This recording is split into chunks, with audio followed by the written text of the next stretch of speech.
18 ফেব্রুয়ারি জাম্বিয়ার সাইনোমেটালস copper খনির একটি টেইলিংস বাঁধ ধসে পড়ে। এতে 5 কোটি লিটার বিষাক্ত রাসায়নিক বর্জ্য দেশটির গুরুত্বপূর্ণ কাফুয়ে নদীতে প্রবাহিত হয়। বিশেষজ্ঞরা জানান এতে অ্যাসিড, ভারী ধাতু ও অন্যান্য ক্ষতিকর উপাদান ছিল। দ্রুততম সময়ে এর প্রভাব স্পষ্ট হওয়া শুরু করে। নদীতে মাছ মরে যেতে থাকে। মারাত্মক ক্ষতির মুখে পড়ে নদীর আশপাশের জমির ফসল। এছাড়া আশপাশের অন্যান্য জলাশয়ে চুন মিশ্রিত এসব পানি ঢুকে পড়লে সেখানেও মাছ মরতে শুরু করে। আর্থিকভাবে ক্ষতিগ্রস্ত হয়েছেন অনেক কৃষক।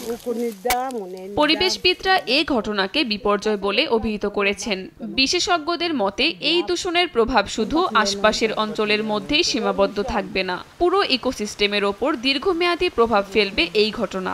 It is an environmental disaster. এটি একটি পরিবেশগত বিপর্যয়। সাইনোমেটালস এমন একটি নদী দূষিত করেছে যার উপর লাখ লাখ মানুষের জীবিকা নির্ভরশীল।